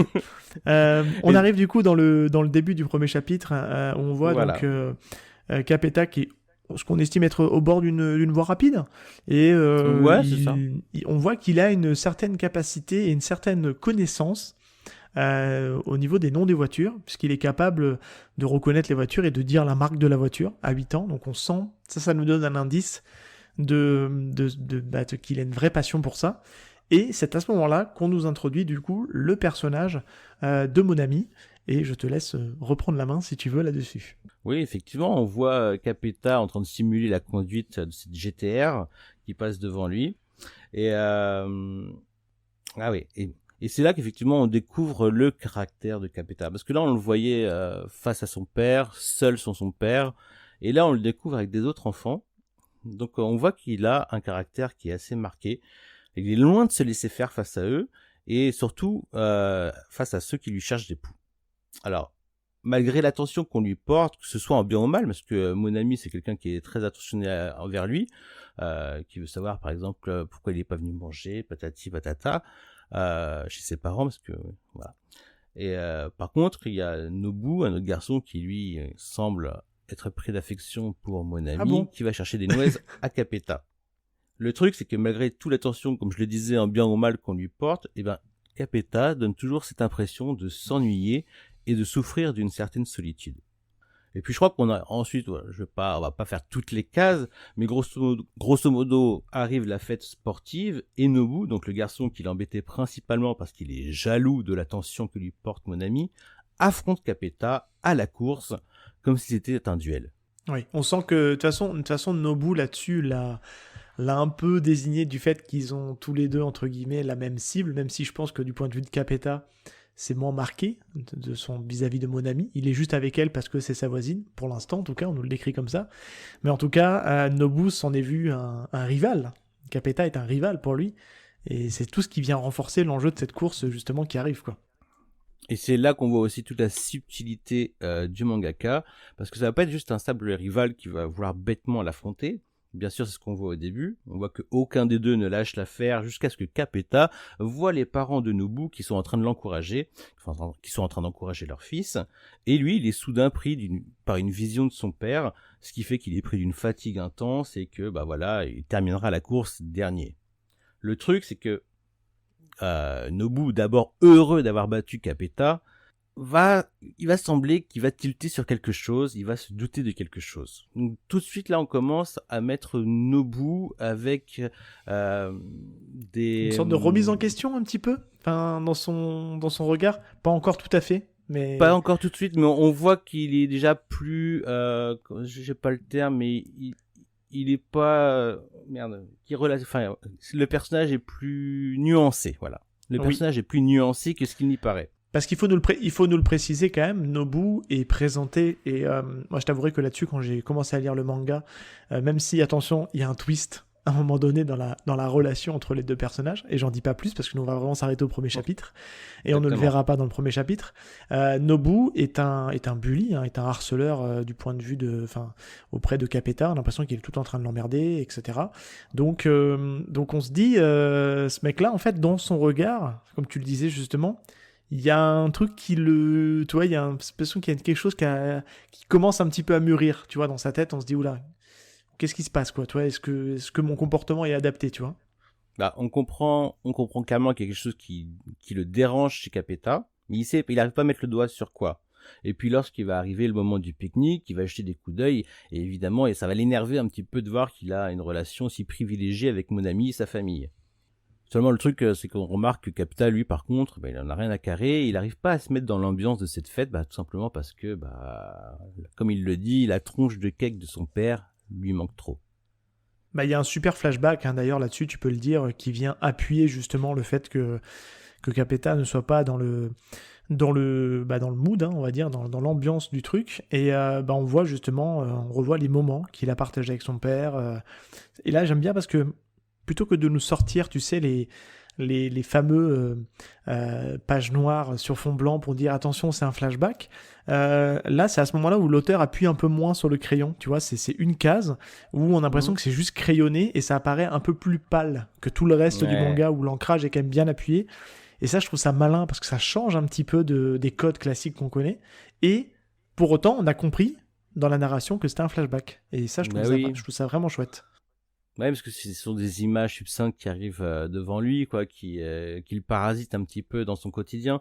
Et le truc qui est génial là-dedans, c'est qu'on voit donc la sensibilité de Capeta, mais ça rend aucunement pâteau. Il y a aucune. Non, pas du tout. C'est ça qui est génial, c'est qu'on arrive à nous montrer un panel de sentiments sans que ce soit dans le pâteau. C'est très efficace. Et comme tu le dis, effectivement, voilà, il y a des petites trouvailles comme ça de mise en scène, voilà, comme je le disais, qui sont très efficaces. Alors dans le même temps, t'as Nobu qui suspecte Kabeta de ne pas s'être donné à fond lors de leur course et il le provoque avec l'aide de ses copains. Donc quand on va bully, il vaut mieux bully avec deux potes derrière soi. C'est souvent comme ça qu'on retrouve les harceleurs. Et là on voit que Kabeta il se laisse pas démonter. On voit qu'il a un putain de caractère et qu'il sait appuyer là où ça fait mal. Ce qui fera remarquer à Nobu qu'il en pince pour Monami. J'ai toujours du mal avec son prénom. Mon ami, ouais. Ouais. Et c'est là qu'il commence une course-poursuite. Il s'échappe de la prise des deux gars qui voulaient aider Nobu à s'en prendre à Capeta. Et il commence une course-poursuite où Capeta révèle ses capacités physiques et mentales. Mais ça, on en viendra plus tard pour se sortir de tous les obstacles qui sont devant lui. Et là, dans la mise en scène, il y a un étrange parallèle. Pour moi, elle me parle à 100% parce que j'ai déjà vu l'animé. Mais là, quand Oui. je vois la mise en scène, voilà, c'est assez fort parce qu'on voit des séquences avec la course de karting qui se déroule devant le père de Capeta qui se trouve dans un circuit à ce moment-là pour son travail. Qui nous a été introduit justement quelques pages avant, juste après, au moment du flashback sur des moments passés avec son père. On apprend que son père est en train justement de faire son travail sur un circuit de karting et qu'il est bluffé de voir que c'est des gamins qui conduisent ça et que c'est pas juste un truc de fête foraine et que c'est vraiment quelque chose qui peut aller vite et qui envoie. Et c'est ce qui nous introduit justement le passage où tu es et justement avec la course-poursuite, la revanche entre Nobu et Capeta. C'est ça. Alors que Capeta, lui, continue à fuir Nobu en le prenant de vitesse, clairement. Donc là, il voit que s'il a gagné tout à l'heure, c'est parce qu'il l'a peut-être laissé gagner. Et il se met à sourire. Capeta, là, se met à sourire. Donc il lâche un petit peu le lest et il se met à sourire en imaginant tous les deux, Nobu et lui, dans des voitures, dans une course de voitures, chacun... C'est Et c'est alors incroyable. que, voilà, c'est incroyable. Et c'est alors que Nobu, lui, il a la confirmation que Capeta ne se donnait pas du tout à fond jusqu'à maintenant. Ah, rien que quand je dis ça, je me donne des frissons. Tu peux le dire, hein, c'est toute une scène. C'est là-dessus, moi je vais mettre un tout petit bémol parce que je n'ai pas les doubles pages qui s'affichent comme il faut sur l'application Google Play. Donc je profite pas autant que je devrais profiter. Mais la mise en scène de ce passage est juste ma boule et ça te donne en tout cas des petits indices de ce que va donner le manga dans la scénographie puis dans la façon de travailler les courses. Et déjà, je trouve que c'est, juste ça, tu te dis, waouh, il en a sous le pied, le mec. Attention, C'est jeu de mots. exactement ça. Ouais, c'est bien. Il en a sous le pied et c'est plein d'intensité. C'est exactement ça. Et au final, Capita, il va se faire rouster, voilà. Au final, malgré tous ses exploits. Tandis que son père, lui, voilà, c'est vraiment un parallèle. Lui, il est fasciné par le monde qu'il vient de découvrir et il est persuadé que son fils va adorer faire du karting. Mais je pense qu'à ce moment-là, Shige, donc le père de Capita, il n'a pas notion de tout ce que cela implique. Et donc il a une idée, c'est que lorsqu'il voit un vieux karting qui est jeté au rebut, c'est de le reprendre pour le rafistoler et alors que son fils, lui, il est rentré à la maison tout défiguré, avec un gros chagrin parce que son père lui manque. Bah attention, quand je vous dis ça, c'est vraiment un garçon digne qui, même si on le voit pleurer, il garde, enfin, c'est avec force qu'il les garde. Il garde voilà, tout à l'intérieur. Il y a pas de Ouais. niaiserie quoi dans Capeta. Hein. Non. Franchement, il y a aucune niaiserie. Et lui, Mais on en Shusuke, donc parlera le père de justement. Ouais. Ouais. Lui, il est plus excité que jamais d'avoir l'occasion d'offrir, bah voilà, un passe-temps à son fils, bah, parce qu'il est conscient que depuis la mort de sa mère, bah, il est fréquemment absent et que Capita doit se sentir seul. Ouais. Là, on nous a quand même lâché une grosse info quand même sur le passé de Capeta et qu'est-ce qui fait son état d'esprit et sa mentalité. Parce que c'est vrai que, mine de rien, t'as un père qui est absent, une mère décédée, lui qui occupe son imagination justement aux voitures. Et c'est vrai que on a l'impression que dans le côté rapport enfant-père, qui va être quelque chose d'assez fort pendant tout le manga, les rôles sont souvent inversés. Et on a l'impression que là, pour le coup, c'est le père qui est plus excité que le gamin lui-même, alors que ça sera pas pour lui, quoi. Et ça, c'est fort, je trouve. Et ça, c'est fort et ça clôt le premier chapitre d'une manière... j'adore. Voilà. Ouais. Alors d'ailleurs, faut le préciser, hein, sur ce manga, il n'y a pas de, comme tu disais tout à l'heure, il n'y a pas de sommaire, il n'y a pas de chapitrage, tout s'enchaîne vraiment de manière très fluide. Hein. Et c'est en fait, c'est simplement une illustration d'une course de F1 ou de F2, comme tu disais tout à l'heure, qui vient clôturer en fait cette première partie. Et donc c'est là-dessus, nous, on va s'arrêter. Et merci. Au revoir. Lucas. Voilà, au revoir, bonne journée, bisous. Non, mais en tout cas, je vais avoir ton avis. Bon, je l'ai déjà un petit peu, mais histoire de le reformaliser. Qu'est-ce que tu as pensé de ce premier chapitre déjà? Et puis après, on va se laisser porter sur le dessin, l'écriture. On essaiera un petit peu d'aller un peu plus loin dans la réflexion de l'écriture sans spoiler, mais on va un petit peu montrer un peu vers quoi va s'orienter le manga. Et puis après, on va se laisser porter tranquillement vers la fin. Donc vas-y, je te laisse nous dire un petit peu ton avis. Alors moi, il y a un truc dont je suis particulièrement friand dans les mangas, et je pense que c'est un peu pareil pour toi, c'est la relation père-fils. J'avais déjà ça avec Teuf. La relation père-fils, c'est vraiment quelque chose, le manga Teuf de Tetsuya Sawatari, c'est vraiment quelque chose qui me touche lorsqu'elle est bien faite. Et là, dans Capeta, mais que voilà, elle est faite avec brio, avec équilibre, avec intelligence, et voilà, c'est émouvant. Puis dès la première page, quoi. C'est ça qui est hallucinant, dès la première page. Ce qui n'est pas le cas de Toff, hein. Non, ça prend son temps. C'est différent. Ça prend 42 tomes, voilà. mais là, la relation, voilà. Au début, on peut être honnête, la première chose qu'on se dit, c'est quoi? Il va laisser son gamin tout seul pendant tout un week-end à 8 ans, c'est irresponsable, il a pas l'air de prendre ça au sérieux, c'est quoi comme père? Et très vite, en fait, on se rend compte que voilà, il faut pas juger aussi vite les choses, c'est pas aussi simple, il fait comme il peut, et on voit aussi qu'il a beaucoup d'amour et d'attention pour son fils. Il se rend compte de tout ce que son fils fait pour lui, il se rend compte que peut-être qu'il est en train de lui voler, enfin, c'est pas lui de manière intentionnelle, mais que voilà, peut-être que il grandit trop vite et qu'il passe peut-être à côté de son enfance.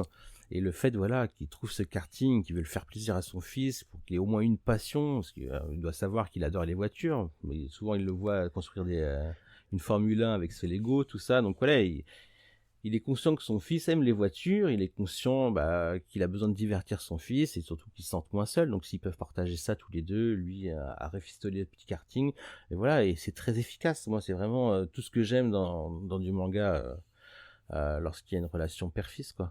Ouais, je vais te rejoindre, hein. Moi, on est tous les deux papas, donc voilà, on peut le dire, et c'est quelque chose qui trouve une résonance beaucoup plus que quand j'étais plus jeune. Je pense que le manga m'aurait touché autrement, mais c'est vrai que moi, au tout début, quand j'ai pris le manga, j'ai eu un petit a priori, mais qui n'a pas duré très longtemps, on va dire 3 pages, où je me dis, alors là, je vais suivre un gamin de 8 ans, on va mal le résumer, c'est un gamin de 8 ans qui va faire du karting. Ouais, super, génial. Et ben en fait, non, c'est pas du tout ça. Parce qu'en fait, on suit un gamin qui a été forcé de mûrir beaucoup trop vite justement par son passif, par les différentes choses qui lui sont arrivées dans la vie. Donc il a été forcé d'avoir cette maturité vraiment accélérée. Et je trouve que ce premier chapitre, même si on est très loin de voir toute l'épaisseur que va nous apporter le manga, nous a, comme tu le disais tout à l'heure, et je te remercie d'avoir repris la main sur le déroulé, parce que déjà d'une, ça me repose, mais parce que ça vient décoder des choses qu'on regarde pas forcément avec la première lecture, et que en le relisant, on se dit mais en fait tout est là en fait déjà. On nous C'est a ça. tout posé et on sait déjà comment va finir le manga. Et comme tu le dis très souvent, et je vais reprendre une de tes phrases parce que je t'entends souvent le dire, c'est pas vraiment la finalité qui nous importe, c'est le chemin. Et c'est vrai que là-dessus, on se dit purée, ça va être une aventure incroyable. Et c'est pour ça que c'est frustrant si Noévé Graphics ne les sort pas dans un rythme normal, on va dire, parce que on a envie d'avancer dans l'histoire, quoi. Et il y a quand même 32 tomes, et on va être tenté d'aller voir un petit peu sur les chapitres à droite et à gauche, mais il faut maintenir. Mais c'est vraiment un premier chapitre efficace. Moi, ça confirme que j'aime vraiment beaucoup le dessin de l'auteur. Je l'ai découvert avec Daigo, qui est une de ses premières œuvres. Et là, je trouve avec Capeta. Alors même si je trouve, petit bémol, on sent quand même qu'il montre en précision de dessin chapitre après chapitre. Les premières pages, tu sens que c'est pas encore, il n'a pas encore identifié vraiment ses personnages, le chara-design de ses personnages, et il va vraiment s'affirmer au fur et à mesure des cases et des chapitres pour vraiment atteindre vraiment le summum. Mais c'est chouette, enfin, je trouve que c'est hyper maîtrisé, et c'est un super premier chapitre qui fait le taf et qui donne envie d'aller voir la suite, quoi. Ouais, et c'est aussi un récit tout public. Alors je sais pas comment était Daigo, moi j'ai vu juste l'animé là qui est sorti récemment sur Crunchyroll. Donc après je sais pas si c'est une suite qu'il a fait ou si c'est une reprise. C'est vendu comme un sequel. Tu parles de Daigo là? C'est vendu comme un Ouais. sequel. Ouais. Ouais, c'est ça. D'accord. Après, je connais pas non plus parce que je l'ai jamais terminé, mais je pense que c'est là, moins tout public que les Capeta. Capeta est tout public sans problème. Parce que j'ai vu que le titre de l'animé était le même que la seconde édition, enfin la suite de Daigo, c'est pour ça, mais peut-être qu'il reprend depuis le début par contre. Hein. Et donc je découvre Daigo à travers cet animé, donc je vois voilà qu'on est plus dans un côté un peu seinen, hein, on n'est pas trop dans du shonen hein, dans Daigo. Alors de mémoire, je crois que c'est un shonen, puisque parce qu'en fait, alors encore une fois, j'ai pas regardé, mais le label dans lequel était édité Daigo était un label pour les shonen manga. Donc voilà, donc je suppose que ça l'est, et il me semble que c'était dans la Shogakukan Daigo, et je crois que c'était le weekly en weekly shonen. Il me semble, de la Shogakukan. Je sais plus le nom du magazine, mais je sais que c'était un magazine hebdo et shonen, comme l'est d'ailleurs Capeta. Capeta, pour le coup, il a changé de magazine, c'est la Kodensha, on l'a pas dit. Et là, pour le coup, c'était un magazine mensuel. Et c'est là-dessus où je voulais t'emmener. Je plains les lecteurs qui devaient attendre un mois pour un chapitre. Surtout à la vitesse où ça se lit. Ça devait être dingue à l'époque. C'est dingue. Sorti, c'est dingue. Ouais, donc je regardais, oui, confirmation, c'était bien un shonen Daigo. Ok. Après, ça doit être très édulcoré, je pense, par rapport au métier du pompier, où ça peut être des fois dramatique. Je pense que ça... Oui, voilà, donc ça part vraiment sur, sur quelque chose de très dramatique, parfois tragique. Donc vraiment, voilà, je découvre Daigo à travers l'animé, mais moi j'ai surtout découvert donc l'auteur à travers donc le mangaka à travers Subaru. Et là, c'est vraiment très très très intense dans la dramaturgie, dans la tragédie, c'est vraiment très noir, les traits noirs et les traits les gras. Et là, avec Capeta, on a l'impression de respirer quelque chose, c'est beaucoup moins. Tu vois, alors, le drame est pas loin, mais on est vraiment plus dans cet esprit shonen, d'initiation, divertissement. On va se laisser entraîner par les courses. On va voir qu'il y a l'intensité de l'effort qui va être vraiment mis en avant dans Capeta. Mais déjà dans le dessin, on sent que c'est plus aéré, que c'est plus... Oui. Alors je dirais pas abouti, parce que je pense aussi qu'il y a des fois tu veux transcrire des choses qui sont différentes aussi. Tu peux peut-être pas forcément avoir ce côté si tragique qu'il y a dans Subaru. Donc on sent voilà qu'il apporte un soin peut-être plus précis dans Capeta. Et on peut revenir sur son assistant. Alors je sais pas si c'est pour les voitures. Je sais pas qu'est-ce qu'il apporte, mais moi en fait je vois que ça en fait parce que oui, moi aussi. Comme je t'ai dit, vu que c'est plus épuré que ce qu'il fait dans ses autres titres, enfin j'imagine vu que j'ai pas lu Daigo, mais vu que c'est plus évolué, en général, voilà, tu te prends moins la tête avec les tracés. Tu t'amuses moins à gommer en général plus tu as d'expérience.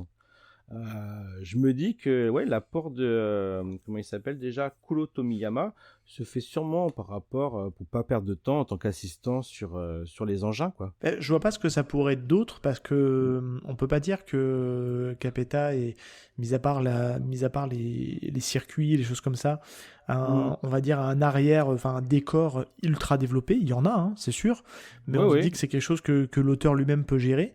Donc, comme je te le voilà. disais, pour qu'il soit crédité, en tout cas, et pour qu'il soit remis en avant, c'est que, à mon avis, il doit apporter vraiment quelque chose en fait au Ouais. titre. Comme tu le dis, je te rejoins assez là-dessus.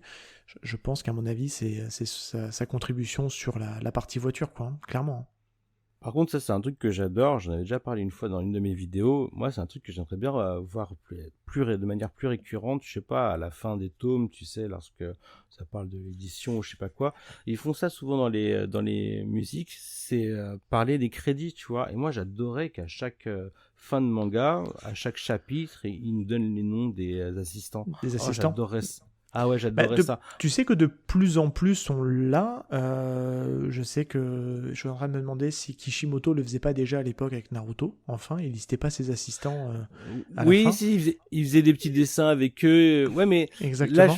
je te parle vraiment, genre, dans ce chapitre-là, un tel a participé, dans Alors, ce eh ben, le chapitre-là. premier nom qui me vient et qui fait ça, c'est l'autrice de Kaiju Number 8, puisqu'elle te dit exactement quel assistant a bossé sur quel truc. Toi, elle te met un tel à bosser sur les décors, elle a un assistant où lui, c'est le spécialiste des armes, il s'occupe que des armes, que du design des armes à feu, Ah ouais, etc., oui, je les me kaiju. rappelle, c'est vrai, ouais. Ouais, ouais. Et c'est vrai que c'est peut-être un des mangas auxquels on voit vraiment ce détail apporté au. Après, n'hésitez pas, hein, vous, dans les commentaires ou sur les réseaux, à nous dire.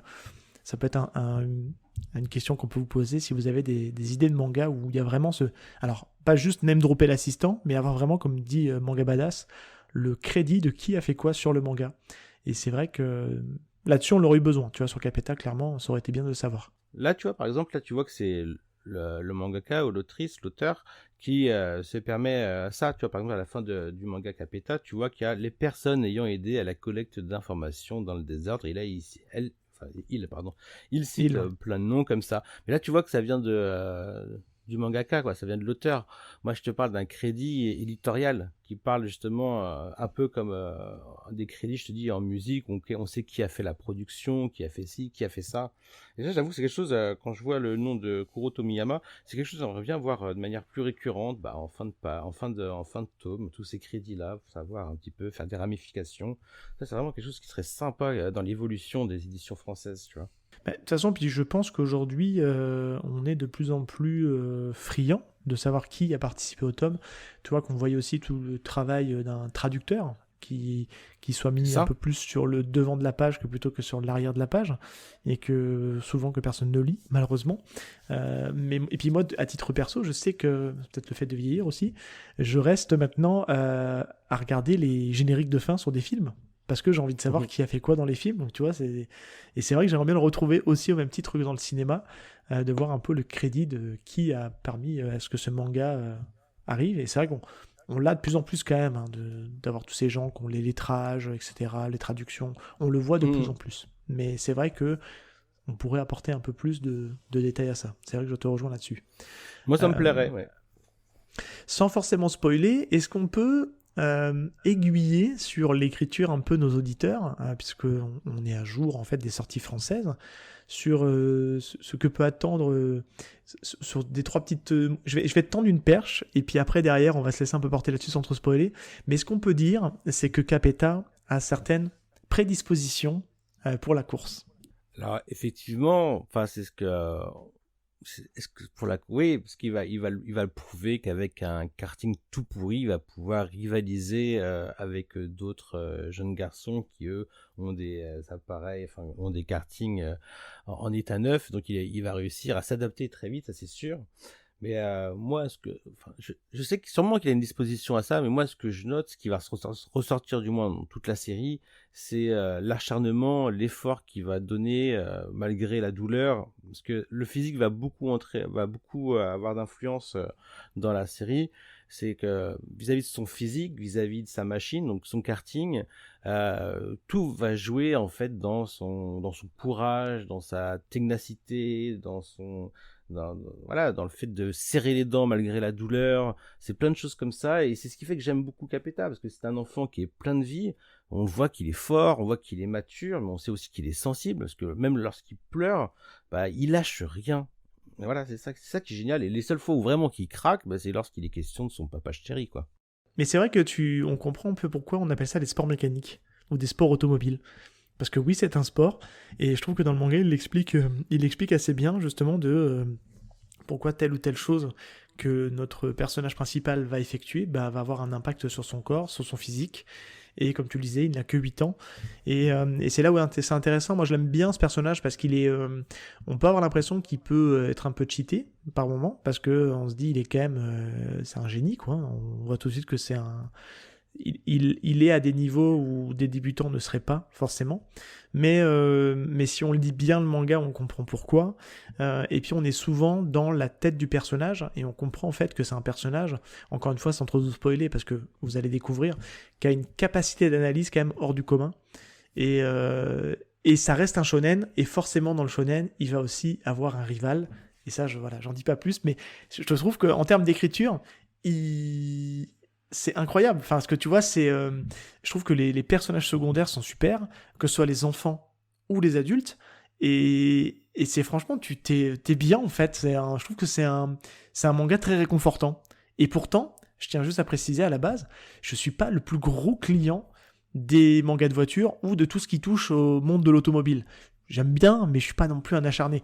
Et celui-là, et c'est ça, je trouve, qui est la force dans ce manga, et je vais te laisser la main, je trouve qu'il arrive à te faire aimer la bagnole, quoi, et à aimer le karting. Alors que le karting, pour un petit off, je fais souvent des animations dans le cadre de mon métier, où on dit, on va emmener les partenaires faire du karting, et franchement, à chaque fois qu'on dit ça, je me dis, ah putain, fais chier, je déteste.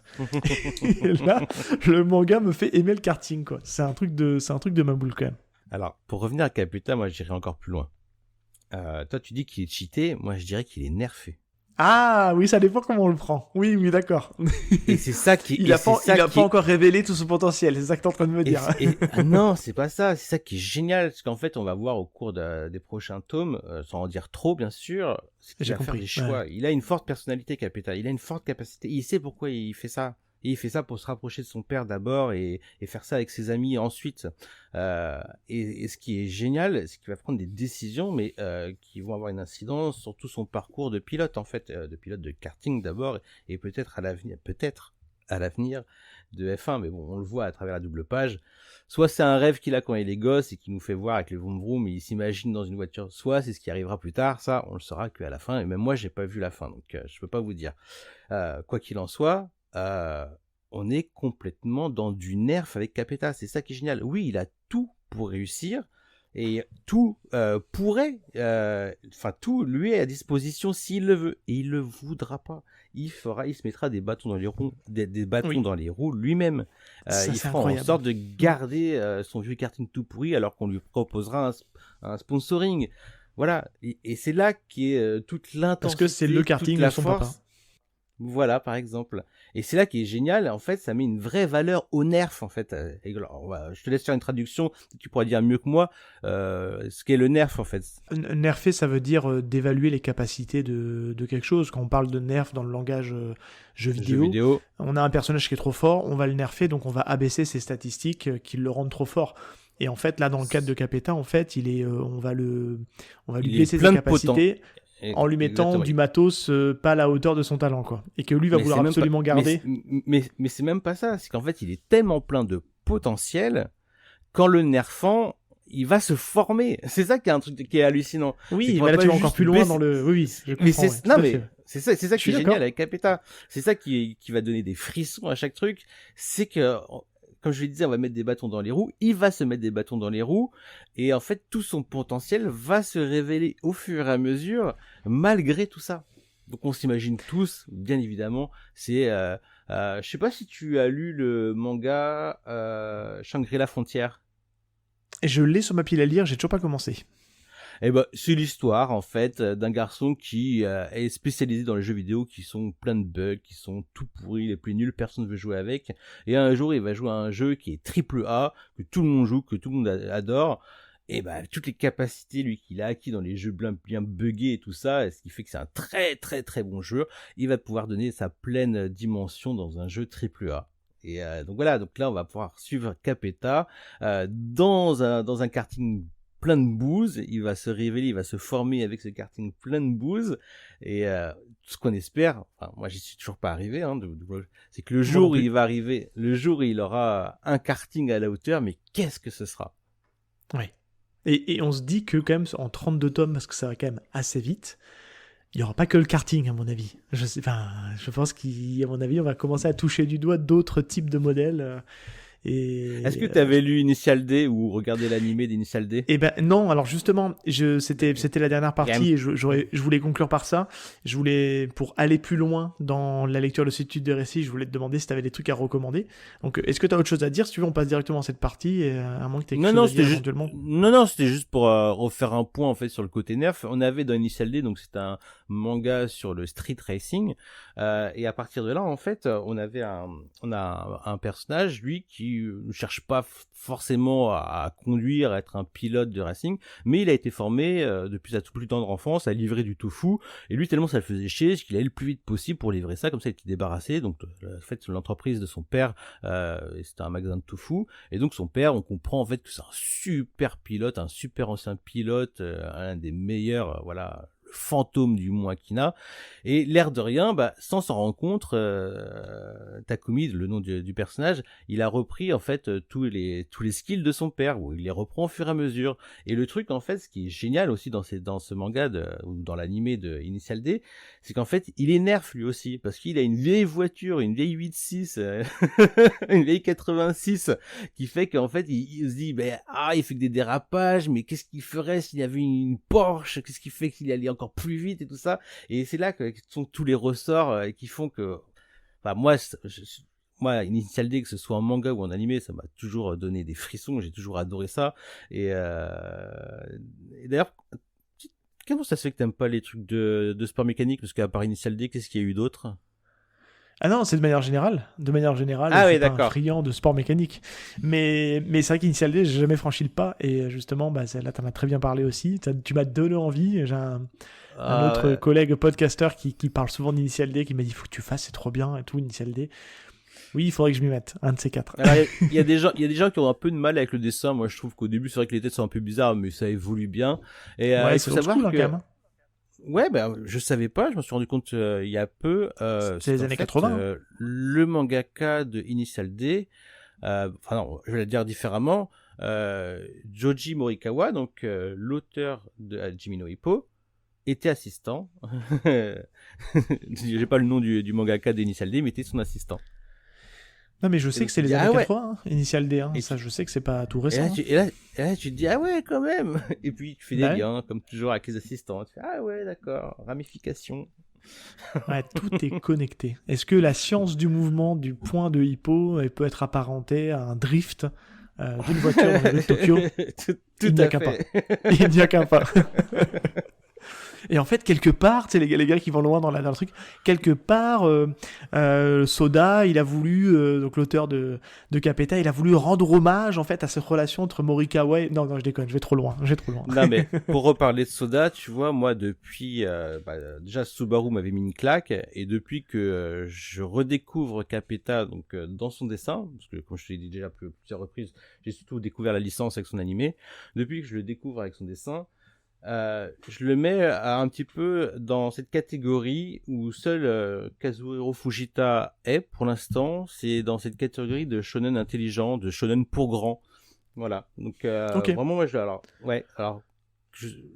me rappelle plus quel est ton rapport avec Kazuhiro Fujita. Je crois que tu n'as pas encore lu. Tu avais fait un choix entre Baki et Karakuri Circus, c'est ça? C'est tout à fait ça. Franchement, ouais, c'est ça. Et en fait, moi c'est vraiment un mangaka shonen, mais que j'apprécie, mais de manière disproportionnée, parce que je le trouve d'une intelligence, et je me dis qu'en fait c'est des livres que tu peux lire à tout âge, et qui, je dirais même, est plus facilement est plus reçu par des gens plus mature, quoi, j'ai envie de dire. Et c'est ce que je ressens avec Capeta. C'est ça, en fait, il faut plus accessible. Ne surtout pas vous laisser avoir par le jeune âge du personnage et des protagonistes.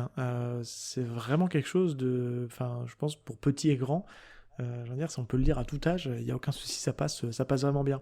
Et j'espère un jour, mais malheureusement, encore une fois, je sais pas comment fonctionne la série. Tu voulais dire quoi par rapport à Angoulême ? J'espère un jour que Masahito Soda vienne à Angoulême. Ah bah moi aussi, hein. Ça c'est clair. Alors, c'était pas ça, mais s'il vient, pourquoi pas, et tu seras content. Mais non, c'est que je me disais, je me demandais en fait si la série fonctionnait chez Noévé, et je me dis, ça serait bien un jour qu'on ait la réédition de Daigo, tu vois, en double tome, tu vois, histoire de torcher le truc en 10 tomes, tu vois, et de profiter un peu de sa première histoire, qui était quand même super cool. Et encore une fois, alors, on peut trouver la série un peu éparpillée, même si c'est compliqué, en occasion, dans des caches et compagnie. Mais après, dites-vous bien qu'elle n'est pas terminée. Il n'y a que 15 tomes. Ça. Et ça vaut peut-être pas le coup de la démarrer maintenant. C'est ce qui m'a freiné, hein, clairement. Et on peut croiser les doigts sur une réédition un jour, peut-être, si l'animé fonctionne. Non, mais avec Noévé, on est toujours sur les mêmes soucis, en fait, sur les mêmes soucis éditoriaux. En fait, c'est que ils font des choix. Donc, c'est soit c'est un choix. C'est pas forcément un choix, mais si c'est un choix d'espacer parce qu'il n'y a pas assez de ventes pour, quelque part, ils perdent des gens parce qu'ils vont estimer que c'est trop long, que les sorties sont, voilà, ils n'arrivent pas à attraper les gens. Soit c'est un succès, ils n'arrivent pas à assumer et c'est presque encore plus grave, quoi. Parce que ce serait, je dis pas que ça va être un succès, mais s'ils arrivent à donner un rythme, il y a beaucoup qui n'y vont pas parce qu'ils savent que Noévé Graphics n'aura pas ce rythme. C'est ça le problème. Moi, je sais que chez eux, je l'ai déjà dit précédemment, hein, moi je fais Rent a Girlfriend, qui sort à peu près régulièrement, même si on est très loin de la terminer et que dans un petit coin de ma tête, je me dis, est-ce qu'on aura la fin ? J'ai droppé Nagatoro parce que l'histoire me plaît de moins en moins et c'est très répétitif. Et c'est vrai que celle-là, bon, moi je suis content de la faire, mais je me dis, est-ce qu'on arrivera au bout ? Et pour revenir sur Daigo, je mettrai pas une pièce sur Noévé, parce que clairement, c'est pas le même magazine de prépublication, et je ne connais pas les relations entre la Shogakukan et Noévé, et j'ai pas l'impression qu'ils aient d'autres titres, enfin qu'ils aient des titres de la Shogakukan. Donc si on doit avoir un jour une réédition de Daigo, je mettrais peut-être une pièce sur Mangetsu, tu vois, par exemple, qui va des fois chercher des titres un peu moins mainstream, et qui pourrait mettre une pièce dessus, tu vois. Mangetsu, ou peut-être Delcourt, tu vois, mais bref, mais ça serait bien qu'on l'ait, parce que c'est une super série, et je pense que... Après, est-ce qu'une série sur les pompiers, ça fait vendre ? Ça, c'est encore une question qu'on peut se poser, et dans ce large choix éditorial, faudra faire un jour une émission sur le marché de l'édition, et est-ce qu'on peut encore arriver à... Est-ce qu'on arrivera à un jour rattraper, parce que je crois que c'était 2021 ou 2022, qui est vraiment le gros boom du manga, notamment aidé par le pass manga, parce que là on voit aujourd'hui que le marché du manga sur 2023 est en baisse, est très largement en baisse, et est-ce qu'on arrivera à rattraper un jour ce pic qu'on a eu ? Je sais pas. Et est-ce que du coup on ferait pas mieux de réduire un peu la voilure en termes de nombre de sorties ? Peut-être. Donc, parce que je pense qu'il y a plein de titres qui passent au travers et qui ne se vendent pas malheureusement. Donc, après, je pense pas que ce soit une question de pompier ou pas pompier, parce qu'en soi, pour ceux qui connaissent le manga, maintenant ils savent que c'est pas ça qui les arrête à faire des trucs assez incroyables. J'étais volontairement provoquant. Mais bref, en tout cas, est-ce que tu as quelque chose à dire ? Mais je pense qu'on a fait à peu près le tour. J'espère qu'on vous a donné envie.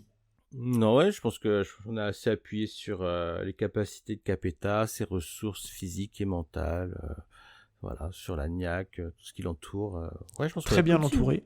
Ouais, je pense qu'en fait, il a vraiment tous les ingrédients d'un très bon shonen. Et puis, il faut y aller. Et ça a un côté, malgré tout, parce qu'on le dit, il est sorti en 2005, donc on s'approche tranquillement des 20 ans de la sortie du manga. Ça reste un manga assez rafraîchissant, je trouve, quand même, tu vois, dans tout ce qui peut sortir aujourd'hui.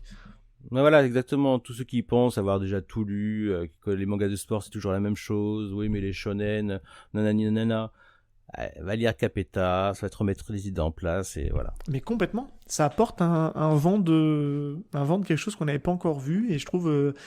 Et je trouve que même dans la narration des courses et dans la narration des enjeux des courses de Capeta, c'est pas aussi simple qu'il n'y paraît être, en tout cas. Enfin, tu vois, je trouve que c'est Mm. pas aussi trivial qu'on peut le penser. Voilà, en tout ça, on s'arrête là, parce que sinon on va tout vous spoiler, et puis on dira, Non, plus d'intérêt, ils vont tout spoiler.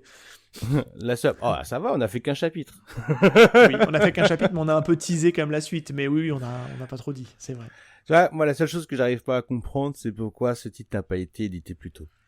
C'est vrai que c'est une question qu'on peut se poser.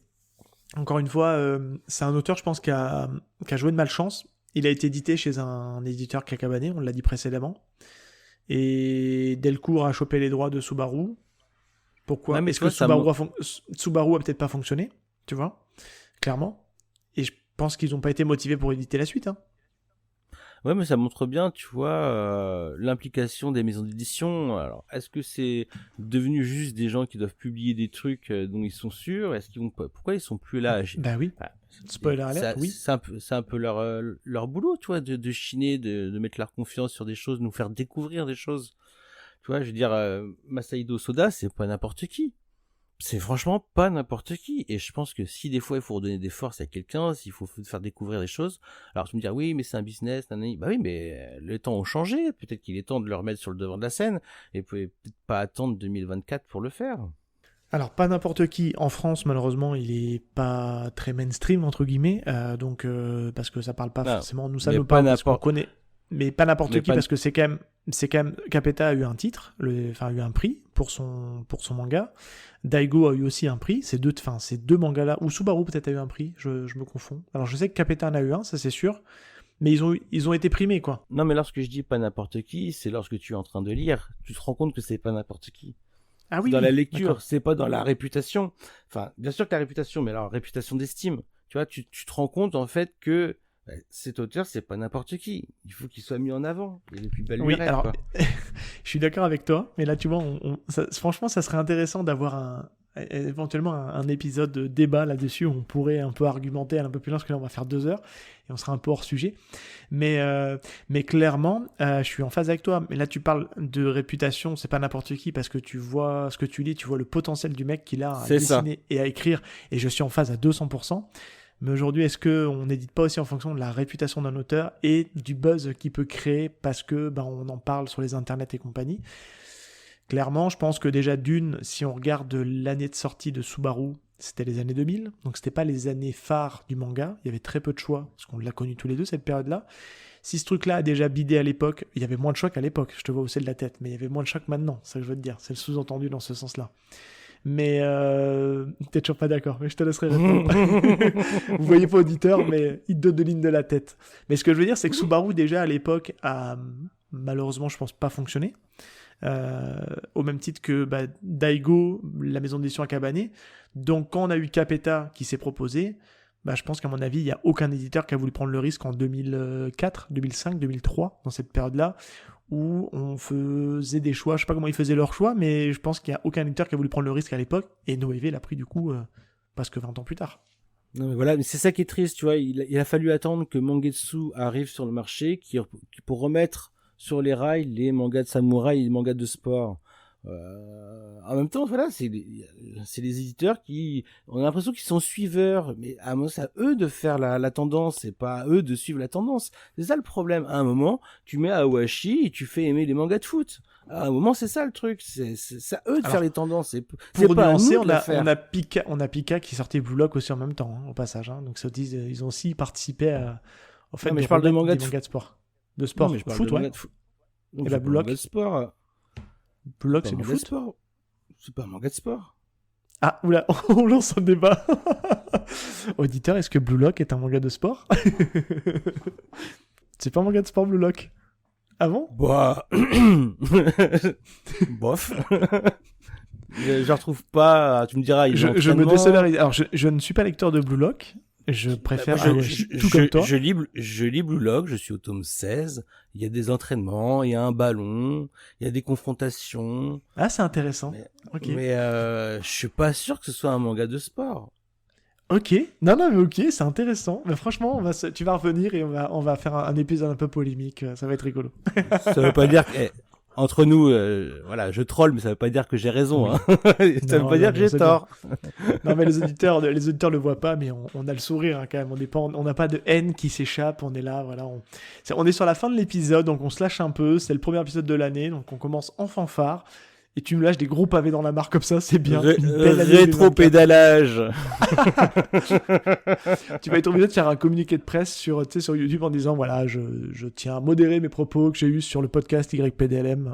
Non, mais en fait, c'est surtout pour appuyer le fait que voilà, Mangetsu a mis en avant des mangas de samouraï, a mis en avant ou compte continuer à mettre en avant des mangas de sport. Voilà, Pika aussi a ressorti sa collection Sport Addict, mais ils l'ont fait de manière très timide, des séries en 4 tomes, 2 tomes, 3 tomes, tu vois. Awashi, c'est une série en 32 tomes. Donc je sais que par exemple Sullivan, il voulait absolument, et je sais que maintenant aujourd'hui, à l'heure actuelle, maintenant là tout de suite, les éditeurs se battent pour avoir Yowamushu Pedal, donc le manga sur la course de vélo. Voilà, donc il a créé, j'ai l'impression que quand même que Mangetsu a créé une tendance sur le manga de sport qu'il n'avait plus, qui avait réputation de pas se vendre, comme les mangas de samouraï, à part Vagabond, avaient la réputation de pas se vendre. Après, si on doit aller un peu plus loin dans la réflexion, puis on conclura par ça, parce que c'est un sujet passionnant, mais est-ce que Mangetsu est peut-être aussi un éditeur qui est venu un peu chatouiller sur le marché du manga et venir aller, entre guillemets, challenger les autres éditeurs sur des titres où ils se sont un peu plus déchaînés pour les avoir, et ça remet en cause peut-être la facilité d'obtenir certains droits qu'avaient certains éditeurs par manque de compétiteurs. Est-ce qu'il n'est pas venu un petit peu secouer un peu la fourmilière ? Peut-être cette question-là qu'on peut se poser aussi. Totalement. On a tous vu le cas Junji Ito, bien sûr. Ça a été. C'est sous-entendu. Il a remis en avant aussi Junji Ito et les mangas d'horreur, qui avaient mauvaise presse en termes de vente. Ouais, alors après, moi, j'en ai lu quelques-uns, je suis pas ultra client de Junji Ito. Hein. Moi, mais la question n'est pas là. Le fait est que maintenant, au niveau des ventes, c'est irréprochable. Ça a remis une tendance du manga d'horreur. C'est devenu hype, clairement. C'est devenu mainstream avec ce qui s'est passé à Angoulême l'année précédente. Non, voilà, à un moment, c'est quand même aux maisons d'édition de faire les tendances. Alors oui, ils peuvent nous écouter, et merci de nous écouter, mais à un moment, c'est à eux aussi de croire à certains projets. Moi, j'entends souvent, j'ai parlé il y a pas longtemps avec Mégane, eux, je leur ai dit, mais quand est-ce que vous faites un manga de sport, là? Lancez-vous. Ils sont pas très friands. Alors, je sais que il y en a qui sont friands pour avoir des mangas de musique et mangas de sport, et que d'autres le sont pas. Et donc, voilà, c'est en discussion, et ça se prend la tête pour rien. Il faut avoir un manga de sport, il faut avoir un manga de musique, il faut avoir de tout dans une collection. Je vais remettre un pavé dans la main. Est-ce que Baki n'est pas un manga de sport ? Kenga Ashura n'est pas un manga de sport ? C'est des arts martiaux, c'est du sport ? Non, pour moi, c'est pas des mangas de sport. Ah ouais, moi je le mets dans le même rayon que le... c'est un genre, c'est le genre des arts martiaux, mais les arts martiaux, c'est du physique, c'est du sport, quoi. Non, j'ai de la bagarre, c'est du manga de baston. Ouais, mais il y a un peu de sport derrière, quand même. Non, parce que c'est trop grotesque. Ah ouais, tu crois pas si bien dire. Oui, surtout dans les... au moment où on enregistre, j'ai lu le tome 20 et tome 21 de Baki, et c'est la première fois où j'écarquille un peu les yeux en me disant ça va un peu loin quand même. Parce que déjà, il va loin le manga, mais là, quand j'ai arrivé à ce tome-là, j'ai dit ouais, là, ça va un peu loin quand même. Là, il s'est un peu craqué quand même, l'auteur. Hein. Mais bref. Donc, surtout qu'il y a une énorme révélation à la fin du tome 21. Et tu te dis quoi ? Hein ? Comme ça, sorti du chapeau. Je suis ton père. Je suis ton père, presque. Enfin bref, vous avez compris pour ceux qu'on l'arrive. On va s'arrêter là, mon petit manga badass, parce qu'on pourrait partir encore 1 heure de plus. On va préserver les auditeurs, et clairement, dites-nous si vous voulez nous entendre débattre sur des sujets type l'édition, le marché du manga, etc. Surtout qu'il y a de quoi faire, et puis on essaiera peut-être de faire une petite table ronde, on invitera peut-être 2 autres personnes pour venir débattre, et moi je serai la neutralité absolue, et je vous laisserai vous foutre sur la gueule en mode il y aura qu'un seul survivant, ça peut être drôle. Bref, merci encore à toi d'être venu sur cette émission. Attends. Dis-moi, permets-moi de revenir sur quelque chose. Tu m'as parlé de 2 petites recommandations, mais je tiens à appuyer quand même le titre MMA de Hiroki Endo, qui est déjà à son 8e tome, et le Holy Land de Kojimori, qui a son 4e tome. Donc c'est du manga de baston, c'est du manga de sport. MMA est un manga de sport. Holy Land Oui. est un manga de baston. Ok, je vois la nuance. C'est bon, ça me parle. Respectivement édité chez Pika et chez Vega Dupuis, donc MMA chez Pika et Holy Land chez Vega Dupuis. Et j'ai lu le premier titre, j'ai pas lu le deuxième encore, mais MMA j'aime beaucoup. Faites-vous plaisir, et puis je suis sûr et certain que Seb vous le présentera d'ici peu. Tu parles de quoi, d'MMA ou de Holy Land? Les deux. Les deux, monseigneur. Ah, il faut que je rajoute encore une liste. On va faire une année de manga de baston. Je vais perdre la moitié des auditeurs, mais, mais voilà. Ouais, t'as le temps. Oui, non, mais tu fais une énième chaîne. C'est ça. Non, mais on va venir ça distiller au compte-goutte. Tu sais, une année, c'est long, donc il faut alimenter en contenu. Où est-ce qu'on peut te retrouver, mon cher Manga Badass? On va terminer par ça. Où est-ce que les gens peuvent venir liker, admirer ton travail? Voilà, dis-nous tout. Bah écoute, principalement sur ma chaîne YouTube du même nom, Manga Badass, donc c'est très facile à trouver. Voilà, donc et puis si vous voulez discuter un petit peu avec moi en aparté, vous pouvez facilement me joindre sur Twitter ou Instagram, voilà, où je suis disponible. Bon, eh bien écoute, super. Encore une fois, je te remercie pour ce super épisode. On a un peu digressé, on va reconnaître, mais c'était bien cool en tout cas. Et qu'est-ce que ne serait pas YPDM sans un centre de la digression? Je pense que c'est un peu aussi l'âme de ce podcast. Donc ça me va bien, je l'assume, tant qu'on arrive à garder les auditeurs avec nous, c'est ce qu'il y a de principal. Donc merci à toi. Moi, pareil, je fais mes petites phrases d'usage. Si ce podcast vous a plu, n'hésitez pas à nous mettre des étoiles, des commentaires. Ça paraît chiant à vous dire, je sais, même en 2024, mais c'est pas moi qui fais les algorithmes, malheureusement, et faut commenter, faut mettre des étoiles, c'est ce qui permet au manga, au podcast de ressortir un petit peu du lot. Donc voilà, et puis on a un Discord sur lequel vous pouvez venir échanger et communiquer avec nous, et je suis relativement présent à peu près partout, Twitter, Instagram, même un petit peu Blue Sky, même si je suis toujours pas convaincu, comme je disais l'année dernière, mais voilà. Et puis on va se dire à très bientôt pour un prochain épisode. Merci encore à toi, Manga Badass. Et puis on se donne nous rendez-vous tous les deux, on se voit à Angoulême, n'est-ce pas? Exactement. Le plaisir était pour moi. Carrément. Allez, à bientôt tout le monde. Ciao. Ciao.